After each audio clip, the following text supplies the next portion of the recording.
document. And from here, you get to set up various options. For this, obviously, you're going to have it for print, so you'll start off with the print option. You want facing pages. You're working with spread, so you want to have those facing pages. That's what it means. If you were doing something else, like maybe a series of posters or something, but you want to have a consistent layout, you might turn facing pages off. Master text frame means that it'll put in a text box that's standard for all of the new pages you create. I generally don't do that first because you can do that within the master pages yourself. So it's just easier to have a little bit more control. Let's see, for you guys, you'll have 4 pages, so you can go ahead and put that in there. Here too, you can say what page number you want to start at. Since you guys are making your own article, you don't necessarily have to start with page 1. Maybe you start with the middle of the magazine. Maybe it's towards the end. Just make up some number. It does matter about the odd and even number. Yes, that does matter. I'm going to leave it at start page number 1 for now. Page size, you'll need to actually measure your magazine layout and get the page size that way. So you'll actually input that. If you've got it in inches, you can still type it in. Let's say I have a width of 9 inches. I just still have to type in IN after it, and it'll convert it to points in picas. So let's say it's 9 by 11.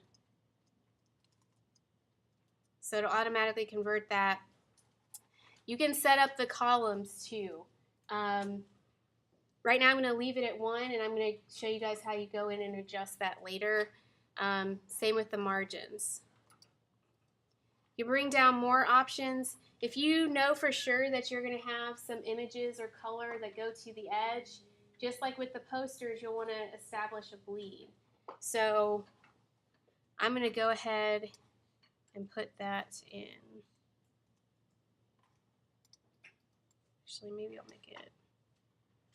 Okay, why is it that when you type in inches, it already converted it to picas? It has to do with the preferences. You have to go and change the preferences so it doesn't work with picas. Yeah, it has to do with the preferences, which I'll get to in a second. So once I'm ready, I press OK.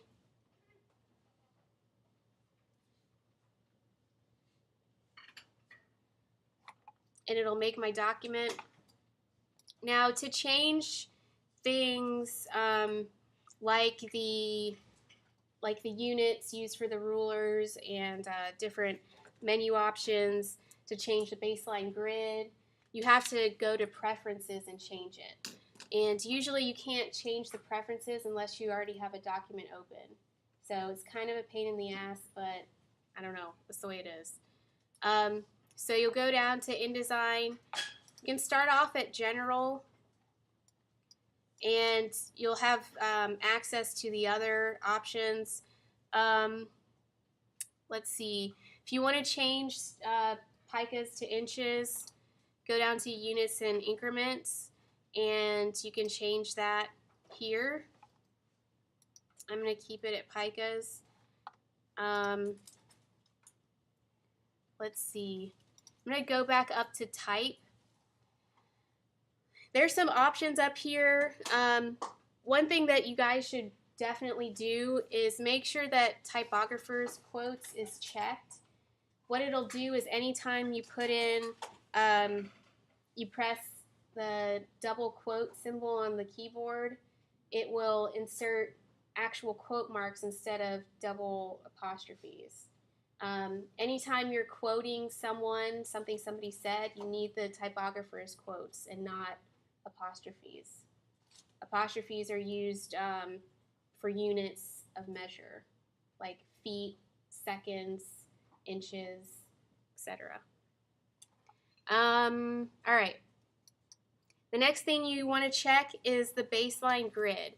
This is something you're probably going to change as you're working. What I recommend doing is putting in a smaller increment. It usually starts off with 12. You might want to go to 6 or maybe 3. That allows you for a little bit more flexibility, and then as you're working, you might change it slightly. But you put that in there. You can change the color of the grid. Obviously, it's not up right now, but just like showing the margins and the bleed, you can change that. So if you need to have it a certain color, you can have the color you want. If you need to go back and change the size of the document or the bleed or anything, you would go to File and Document Setup. And so here you can change the size of each page. I can go back here and change the bleed because it's really small. You can change whether it's facing pages or not. So pretty much anything that you established at the very beginning, you can go back and change with the document setup. Now your Pages menu over here on the right-hand side, it will show you all of your pages within the document. What you'll notice right now is it's setting up my document like it's a book. So I've got the recto page, it's number 1, and then the very last page, number 4, is on the left-hand side. But since I'm doing 2 spreads and I've got 2 pages together, I don't need this page by itself. So what I'm going to do, I'm going to hold down Control, or if you can right-click with your mouse. There's some options down here. You can uncheck these, and I always forget which one is which. But if you uncheck those, then that'll allow you to move some of these pages around.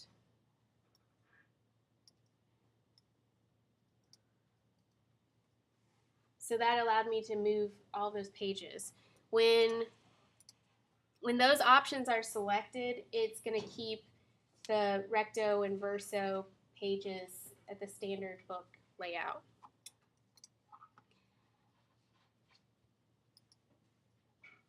Now what I can also do, we were talking about page numbers before, I can go ahead and establish how my page numbers are going to work.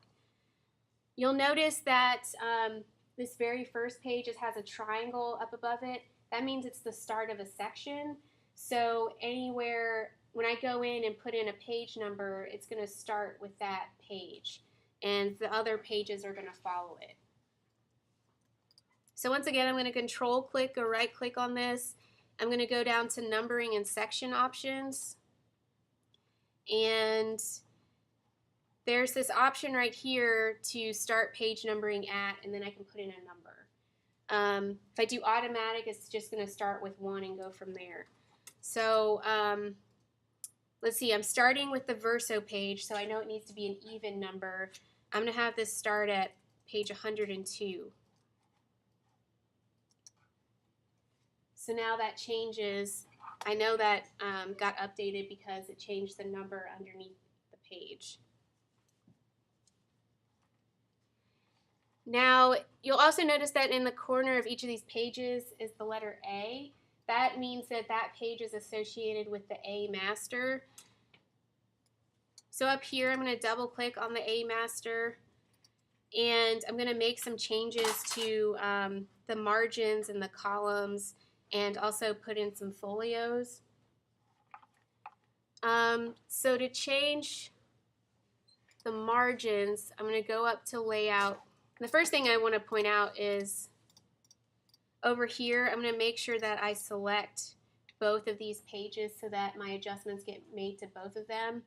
If I only have one page selected, it's only going to make margin and column adjustments to the one page. So I'm holding down Shift and I'm selecting both pages. So now when I go up to layout and margin and columns, it's going to make adjustments to both. And you can kind of check that. If I were to, when I have both of them selected for the margins, it gives me inside and outside. If I were to select just one page, it would say left and right. So just one way of checking to make sure. So I'm just going to put in some different layout options. Let's see, I'll have the top be 6. If you unclick the anchor, or sorry, the link tool, it'll allow you to adjust each measurement separately. So maybe I'll do 7, 5.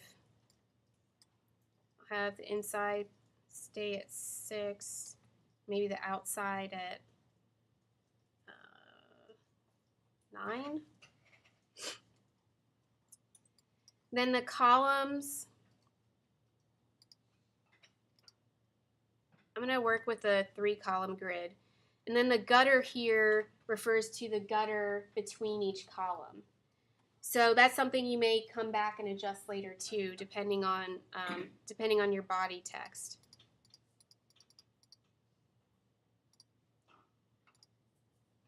So for now, I'm going to have it at 1 pica and 9 points. So that establishes my grid for all of the pages that use the A as the master page. I'm also going to go ahead and put in my folios. So I'm going to put in a text block here at the top, and pretty much anything I put into this master gets put into all of the subsequent pages that use this master. So to enter the page numbers, I'm going to go to Type and go down to Insert Special Character. And here you can put in all types of stuff. What I'm going to look for are the page markers. So if I select current page number, it's going to put in A just to represent the character that's going to go there eventually. And while I'm at it, I'll go ahead and choose another typeface to work with. Yeah. When you did it, where did you go to do the margin section? You go to Layout and Margin and Columns.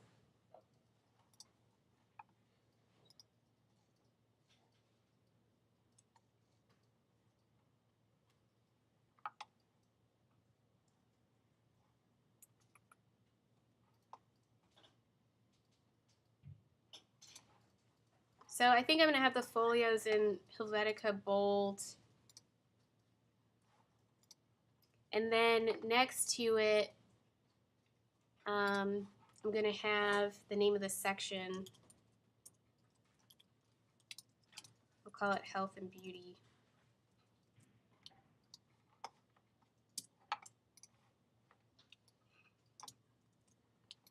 And over here, I'm going to do the same thing.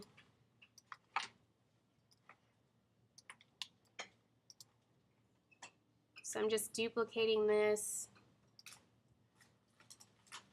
except I'm going to switch the alignment.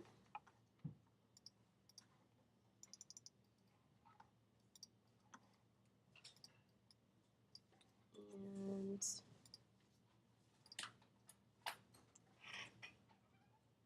I'm going to change this to the date of publication.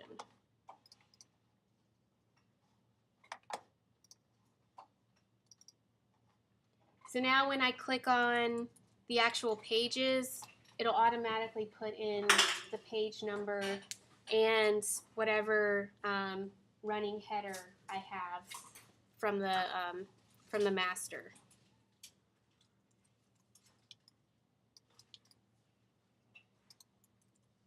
So So now I'm going to start working with actual text. I'm going to bring up my my baseline grid. For that, you'll go to View, go to Grids and Guides, and Show Baseline Grid. So that'll bring it up. And usually you'll use this just to start out. After a while, it gets really tough on the eyes, so I wouldn't recommend looking at it too long.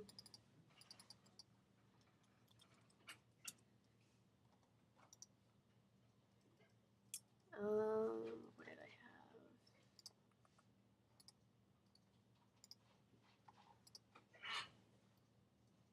So I'm going to fill this column with a bunch of placeholder text for now.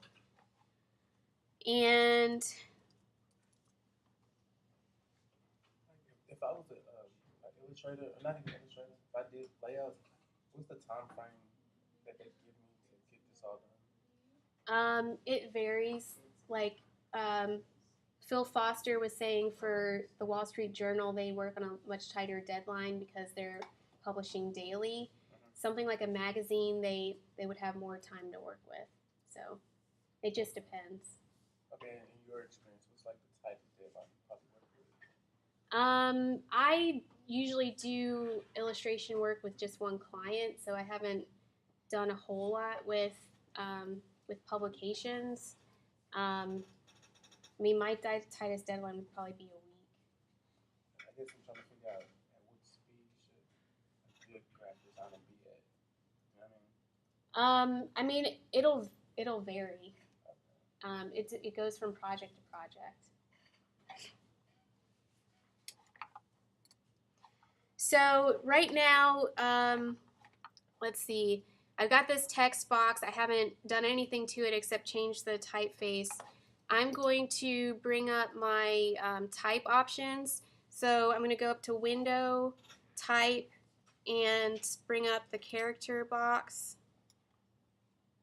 And actually, while I'm at it, I'm just going to bring up all these other ones. I usually work with character,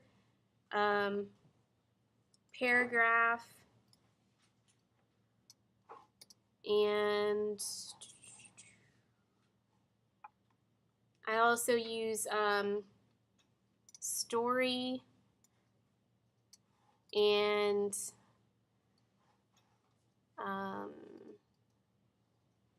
glyphs. And glyphs will show you the entire character set for a typeface. So if you've got special characters that you're using all the time, glyphs are a good way to get to them quickly. The other thing I'm going to bring up are the styles. So in particular, I'm going to bring up character styles and paragraph styles.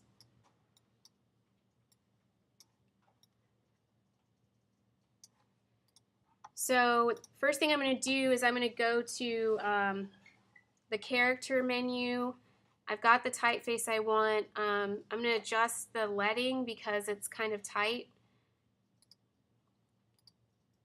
So I'm going to increase that a bit. Actually, I'm going to make the type a little bit smaller too.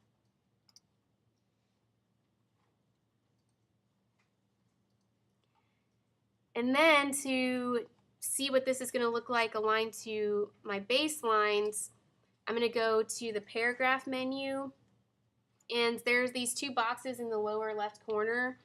The first one, you've got two columns and they're offset. The second one, you've got two columns that are in perfect alignment.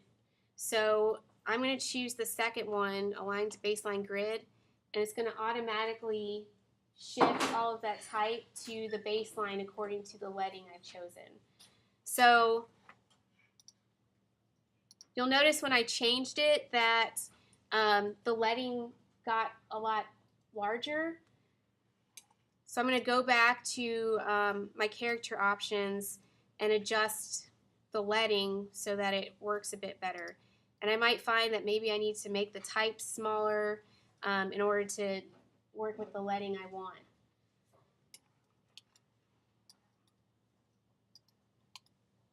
So all of that type now has some type of baseline that it's sitting on. What I'm also going to establish are spacing between each paragraph. So I'm going to go back over to paragraph. For now, I'm going to leave it at left align, but I can also change it to justify, right align, so on and so forth. These top options are for indenting. So if I'm making a list or I want to have a pull quote or something, I might work with the indents. These next two options are for spacing before or after a paragraph. So I'm going to adjust that so that there's 1 or 2 lines between each paragraph. Alternatively, I could adjust the indents. So maybe instead of spacing, let's make the spacing 0. Maybe instead I want to have paragraphs with indents to show the start of each paragraph. It all depends on your layout and how you want your article to be designed. But I usually like having spaces between each paragraph. So I'm going to do that. So let's say this is the way I want my body text to look. This is the leading I want, the typeface I want, the size I want, and I want to keep it really consistent throughout my whole document. What I'm going to do is go over to my paragraph styles, and I'm going to make a new style based off of this paragraph setting.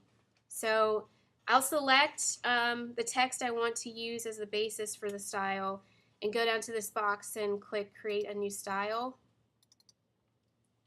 Then I'll double click on it and I'll name it. So for this style, it's going to be body text, so I'll name it as such. It's going to automatically put in the typeface, the style, the size, the leading. For indents, it's going to say left aligned. It's already got the spacing I need. And it's also already got selected that all lines are going to be adhere to the baseline grid. I can also set up tabs, set up colors, so on and so forth. Once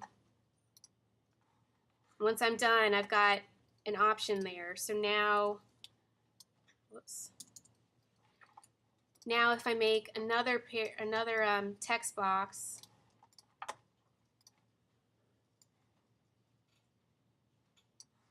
and I fill it with placeholder text, I can select all of this and click on body text and it automatically converts it. So it makes things really, really easy. From here, I'm going to start thinking about other items that I know I'm going to want specific styles for. So, for example, I know I'm going to want some sidebars. So I'm going to make a text box over here, but I'm going to make this align right, and I'm going to make the type even smaller.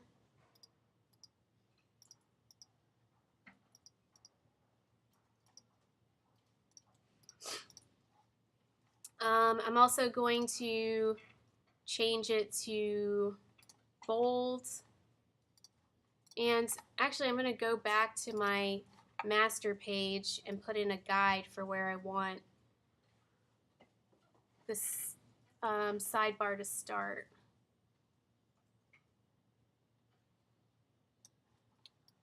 And I'll do that on both sides.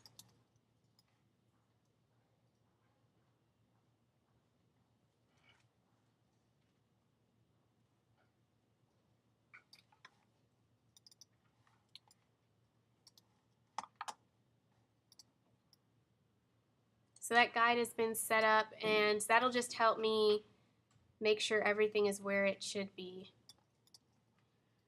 So I'm going to take this and I'll make a new paragraph style,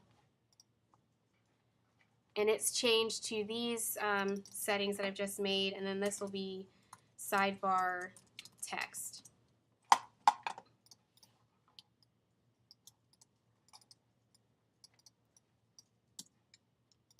Then maybe over here I decide to have a call out.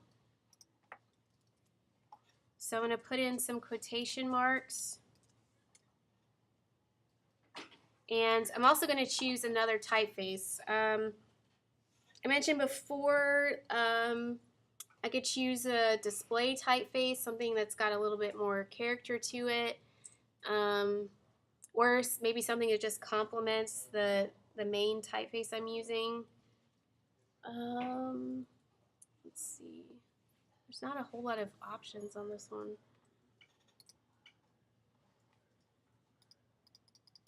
So I'll use Rockwell, a bigger size. I'm going to adjust the leading. It's still adhering to the baseline.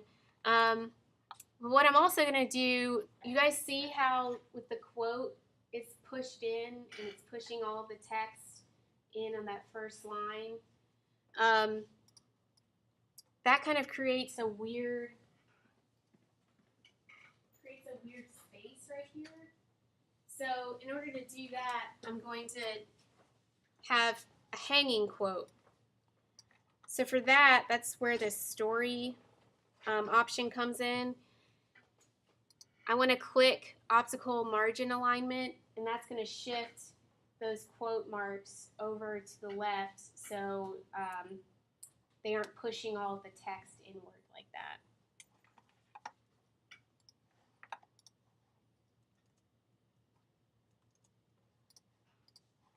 And now that I've done that, I'm going to make another new style. So this one will be call out.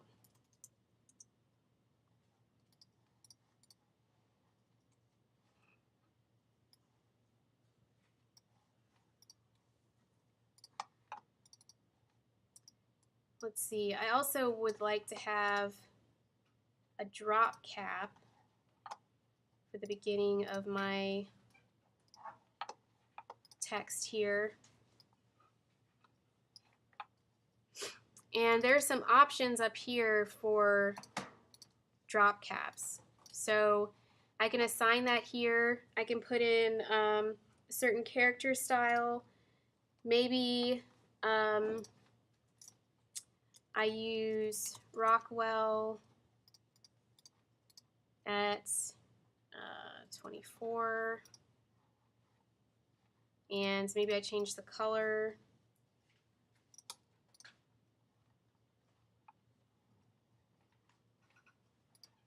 Put all that in. So then when I insert a drop cap, it'll already have those settings.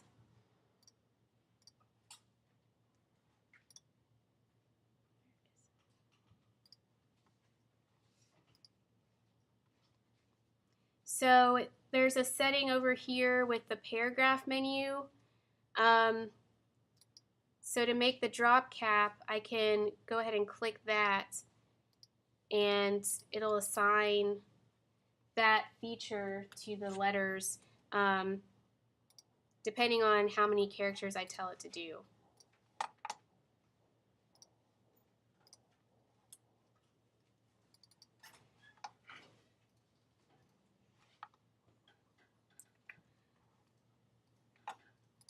All right, another thing with the text, especially if I'm going to be using a lot of different character variations within the body text, I might want to establish some character styles.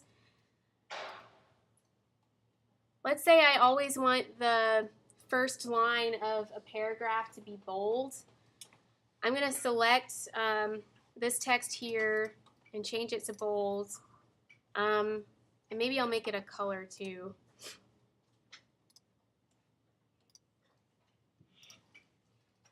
But I want to be able to select it. You see when I change that, there's a little plus sign that's next to the paragraph style for body text, that means that the current text is a little bit different from what I initially have for this paragraph style. But if I make a character style based on this, then the paragraph style will be okay with it and all will be right in the world. So I'm going to make a new character style just like the paragraph style. I'm going to double click on it and I'll call this first line just so I know what it is. This information I don't have to put in because it's already based off of what the paragraph is. But if I want to be specific and put in Helvetica New, I can do that. The main thing is that it's saying that it's bold and that the color is magenta. So now that I've established that, I can take the first few lines of each paragraph and apply that character style. So if there's certain text that I want to have in small caps, certain things that should be italicized, I can make a character style for that. I can also use the paragraph styles to establish lists.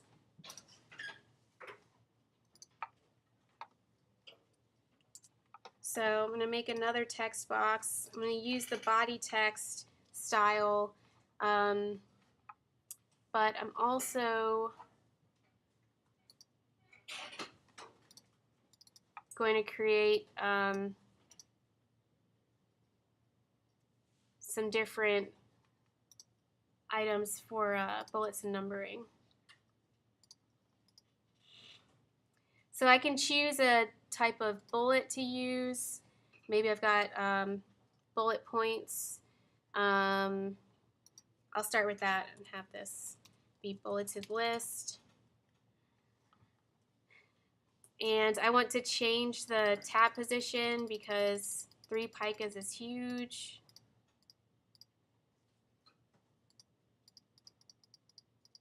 And I'll also change the left indent.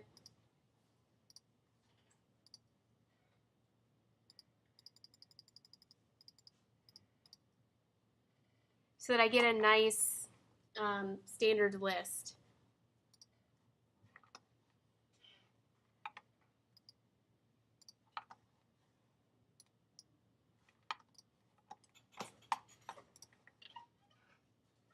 Then I'm going to make another option for numbered list.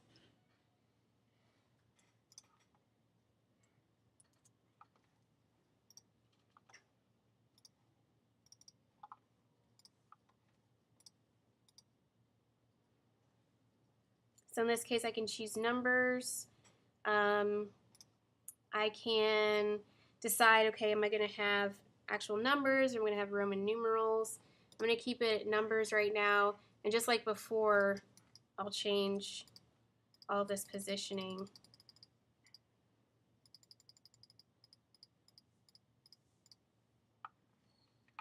And I can also change the character style. So maybe I want the number to be bold and magenta.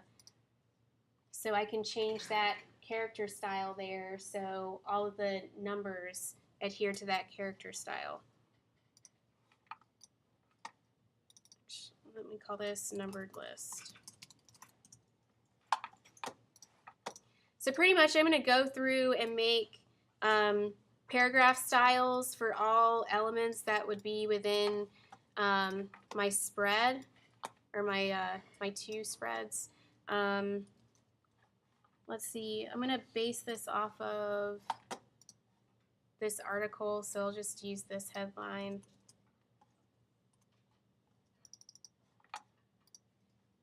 And actually, I'll have this one be Rockwell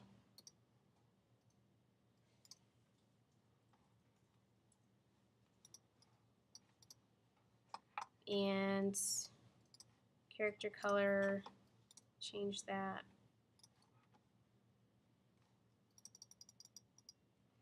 So this would be my headline.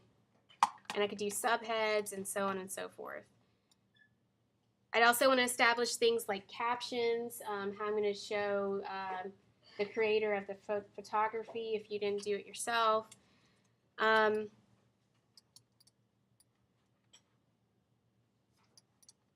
I'll set that up. Then to place in images. For that, you are going to go to File and Place. And you're going to find your image.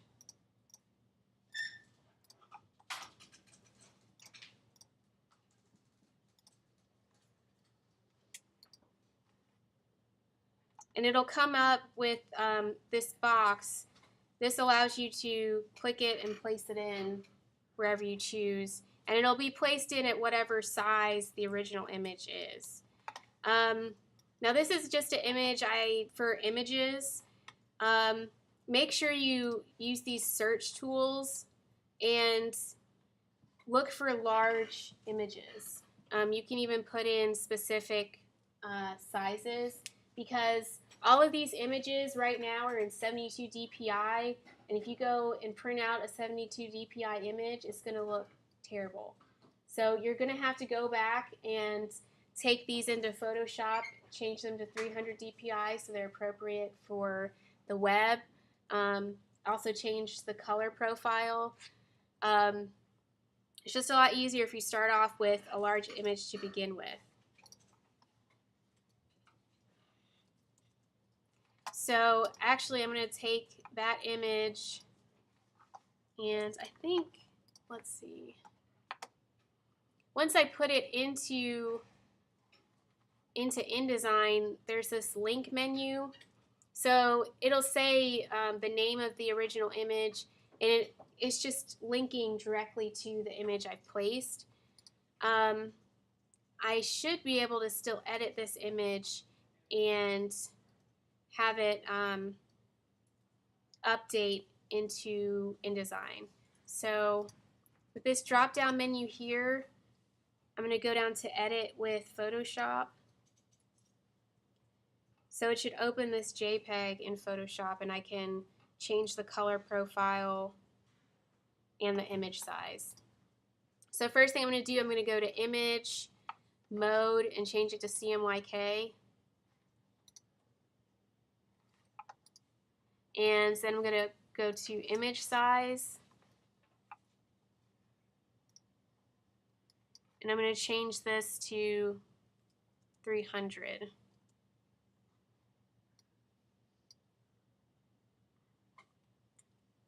And now I'm going to save it. And that will automatically get updated in here. If I ever move this image, like if I put it in a completely different folder, InDesign is going to get really pissed off at me. So if I take this and let's say move it outside of my images folder, when I come back to InDesign, I'll get this question mark and it says, where the hell is this image? It's not connected anymore. What I'll have to do is either put that image back into the original place I had it, or relink it. So there's this button down here, or I can use the drop down menu, go to relink, and find that image again.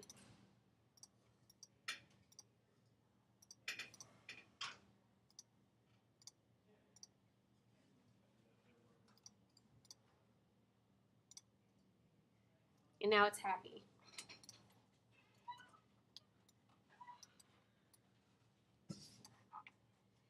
Now when you're working with your images, InDesign is a little bit tricky. And actually I'm going to turn the baseline grid off because it's starting to make me dizzy.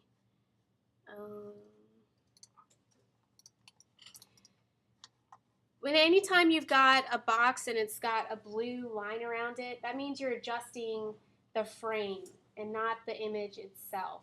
So if I take this image right now while it has the blue frame and I adjust the size, it's basically cropping the image. If I want to change the size, I have to click twice until I get the brown box. So when I have the brown box, then I can adjust the proportions of the image itself. Just like other programs, if you hold down Shift, it'll adjust it proportionally.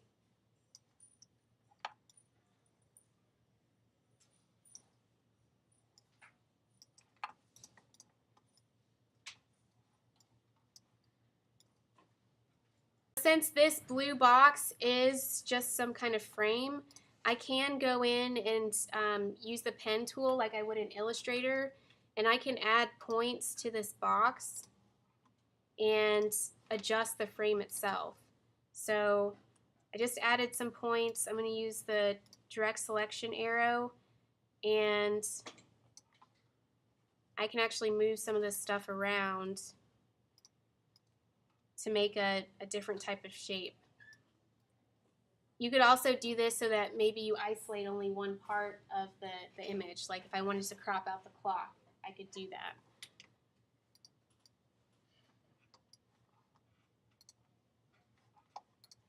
When I have an image selected, you've got these options up here. These are all text wrap options.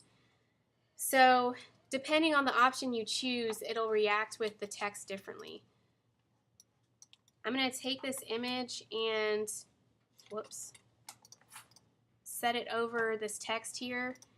Since this was one of the last things I put in, it's right on top of my text.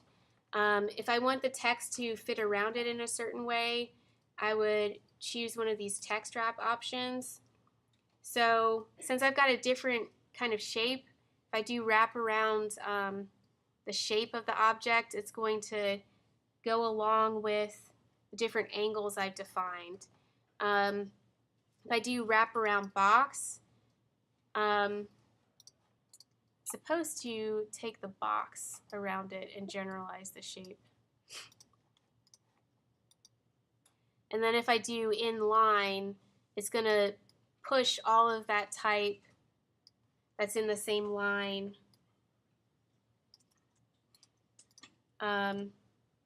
to be either above or below the image.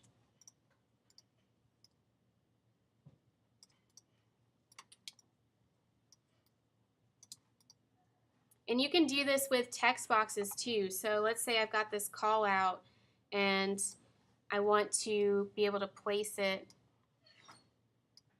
over next to some items of other type. I can adjust that. And then using Command B, I can change things like the inset spacing. So maybe I've got some spacing that goes and kind of pads that text. Oops.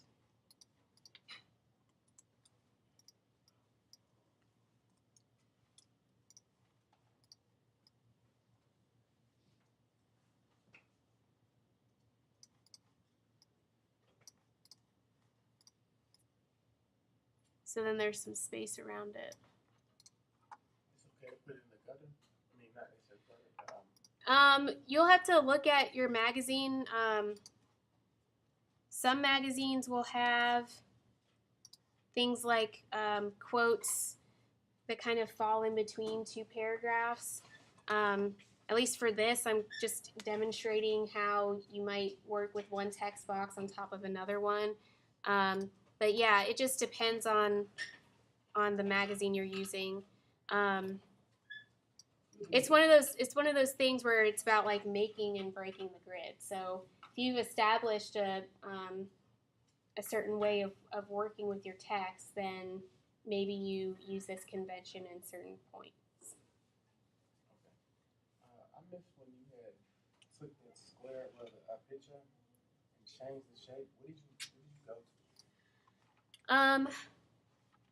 You would use the pen tool just like you would in Illustrator. So you can click on, you can roll over parts of the edge and add points just like you would to an object in Illustrator. And then if you use the white arrow, you can move points directly. I was trying to do that. I can't seem to get it right. You have to make sure though that you are have the blue box around it. If you're inside the actual image with the brown box, it won't let you do it. Oh, that's why. That's pretty good.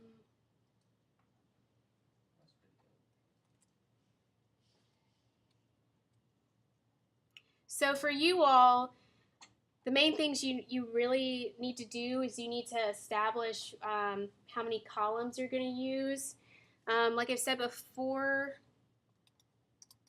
let's say a 3-column grid, but maybe at some points you let the text flow over into 2 columns. Or to give yourself even more flexibility, maybe you have a 6-column grid, and sometimes you've got the sidebar in one thin column, you've got the body text that takes up 2 columns, maybe all your images take up 3 columns. So as you're doing your sketches and examining your magazine, think about how the columns are broken down and how those units can help you establish where your text is going to go. Are there any questions about InDesign? Are there things that you guys have had questions about and don't know how to do? Everyone's experts on Are InDesign? you uploading this to YouTube or something? Yeah. All right, then. I mean, I think I covered everything. All right. Wow. Well, I mean, I'm just saying. You knew that.